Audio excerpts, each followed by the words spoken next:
आज मैं आपको एक अनोखी रहस्यमय कहानी सुनाऊंगा। अगर आप चैनल पर नए हैं तो अभी सब्सक्राइब कर ले तथा कहानी पूरा देखें। अंत में एक अनोखा रहस्य छुपा है। धन्यवाद। तो सुनिए। ये कहानी उस युग की है जब पृथ्वी पर एक अत्यंत उदार और शक्तिशाली राजा राज्य करता था, जिसका नाम प्रियव्रत था।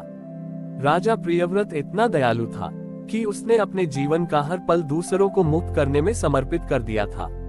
वह गुलामों को आजाद करता था, कैदियों को रिहा करता था और यहाँ तक कि अपने राज्य की सीमाओं पर लगे सभी टोल टैक्सों को भी हटा दिया था, ताकि लोग बिना किसी बंधन के आ जा सकें। राजा प्रियव्रत को विश्वास था कि वह दुनिया का सबसे मुक्त व्यक्ति है, क्योंकि उसने अपने हाथों से हर तरह के बंधन को तोड़ दिया था।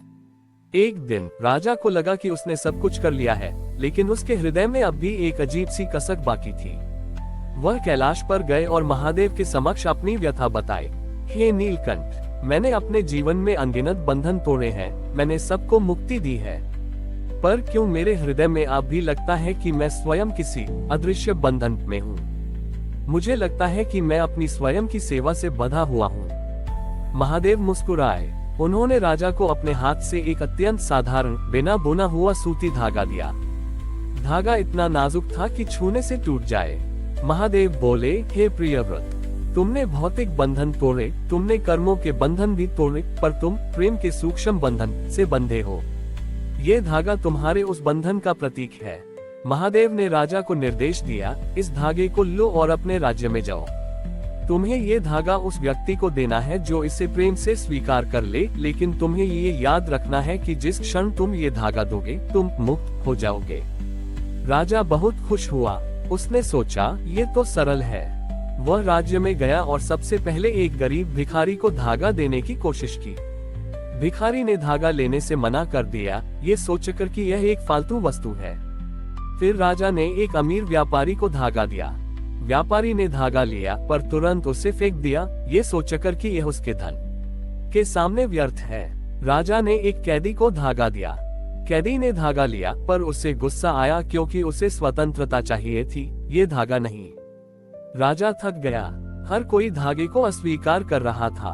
राजा का हृदय दुखी हो गया, क्योंकि वह ये धागा देकर मुक्त होना चाहता था, पर कोई इसे स्वीकार नहीं कर रहा था। राजा को एहसास हुआ कि वह दूसरों की मुक्ति से बंधा हुआ है। उसका अपना आनंद दूसरों की स्वीकृति पर निर्भर था। अंत में राजा एक बुजुर्ग और दयालु महिला के पास पहुंचा, जो मंदिर के लिए दिया जला रही थी। राजा ने हाथ जोड़कर उसे वह धागा दिया। महिला ने बिना कोई सवाल किए पूर्ण प्रेम और श्रद्धा से उस नाजुक धागे को लिया। उसने उसे फेंकने के बजाय उसे धीरे से अपनी कलाइयों पर बांध लिया।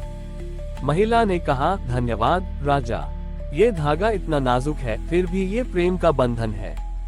मैं इसे सहजता से स्वीकार करती हूँ। जिस क्षण महिला ने प्रेम और सहजता से उस धागे को अपनी कलाई पर बांधा, राजा प्रियव्रत ने अपने हृदय से वह अदृश्य बंधन टूटता हुआ महसूस किया। महादेव की वाणी वहां गूंजी, प्रियव्रत, तुम्हारा बंधन यह नहीं था कि तुम दूसरों को मुक्त नहीं कर सके, बल्कि यह था कि तुम अपनी मुक्ति को दूसरों की स्वीकृति से जोड़ रहे थे। तुम्हारी सबसे बड़ी सेवा दूसरों को मुक्त करना थी, लेकिन तुम्हारी सबसे बड़ी मुक्ति तब हुई जब तुमने अपनी अंतिम इच्छा, मुक्त होने की इच्छा को भी बिना शर्त दान कर दिया और धागे की अस्वीकृति से दुखी नहीं हुए। सच्ची मुक्ति यह नहीं है कि तुम बंधन तोड़ो, बल्कि यह है कि तुम प्रेम के बंधन को सहजता से स्वीकारो और जानो कि प्रेम का बंधन ही सबसे बड़ी स्वतंत्रता है। राजा प्रियव्रत ने सीखा कि मुक्त होने की चाहत भी एक बंधन है। सच्ची स्वतंत्रता तब मिलती है जब हम अपने सभी कर्मों को बिना किसी अपेक्षा के समर्पित कर देते हैं। महादेव सिखाते हैं कि जीवन में सबसे शक्तिशाली बंधन हमारी अपेक्षाओं और दूसरों की स्वीकृति से जुड़े होते हैं। वास्तविक मुक्ति तब मिलती है जब हम अपने सभी कर्मों और इच्छाओं को बिना किसी शर्त या अपेक्षा के प्रेम के सहज बंधन के रूप में स्वीकार कर लेते हैं। राजा प्रियव्रत ने जब वृद्ध महिला को वह नाजुक धागा भेंट किया और उसने उसे प्रेम तथा सहजता से स्वीकार किया, तो राजा को अपने अदृश्य बंधन से मुक्ति मिल गई। उन्हें समझ आया कि उनकी सबसे बड़ी बाधा दूसरों की स्वीकृति और परिणाम की अपेक्षा थी। मुक्ति की इस नई भावना के साथ राजा प्रियव्रत राज्य वापस लौटे। उन्होंने अब अपने शासन के तरीके को पूरी तरह बदल दिया। पहले वह हर नेक काम इस अपेक्षा के साथ करते थे कि लोग उनकी प्रशंसा करें और मुक्त होकर आनंदित हों। अब उन्होंने परिणामों की अपेक्षा पूरी तरह से छोड़ दी। उदाहरण के लिए, तारांकन न्याय करते समय वह फैसला सुनाते थे, पर इस बात की अपेक्षा नहीं रखते थे कि अपराधी सुधर ही जाए या पीड़ित तुरंत शांत हो जाए। वह केवल अपना कर्म करते थे। तारांकन दान करते समय वह दान देते थे, पर इस बात की अपेक्षा नहीं रखते थे कि दान पाने वाला उन्हें धन्यवाद दे या उस धन का सदुपयोग करे। वह केवल देने के कार्य पर ध्यान केंद्रित करते थे। ये अपेक्षाओं का त्याग राजा के लिए अभूतपूर्व शांति लेकर आया।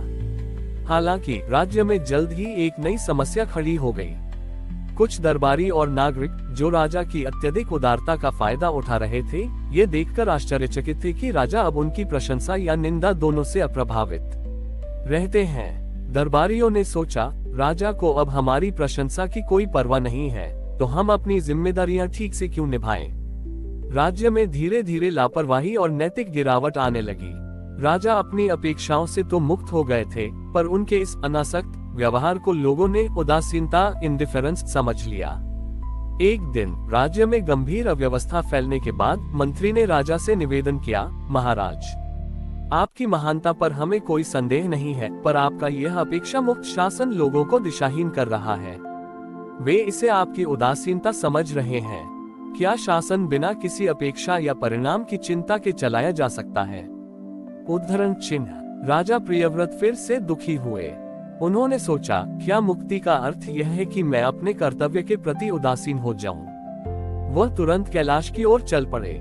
महादेव शांत ध्यान में लीन थे। राजा ने उनसे पूछा, हे विश्वनाथ, मैंने मुक्ति पाई, पर मेरे राज्य ने उदासीनता पाई। क्या एक शासक को अपेक्षाओं के बिना कर्मठ नहीं होना चाहिए?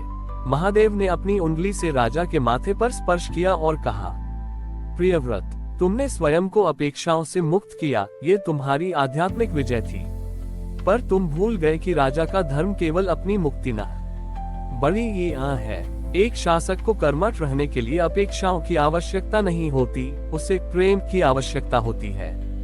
तुम्हें परिणाम की अपेक्षा नहीं करनी है, पर तुम्हें अपने लोगों के कल्याण के प्रति गहरी लगन, पैशन बनाए रखनी है। जब तुम उदासीन होते हो तो तुम लोगों को दूर कर देते हो। जब तुम लगनशील होते हो तो तब छोटे उम्र उन्हें प्रेम के बंधन में बांधते हो। महादेव ने आगे समझाया, उदासीनता मुक्ति नहीं है। मुक्ति तो प्रेम से भरा हुआ कर्म है, जो परिणामों से अप्रभावित रहता है।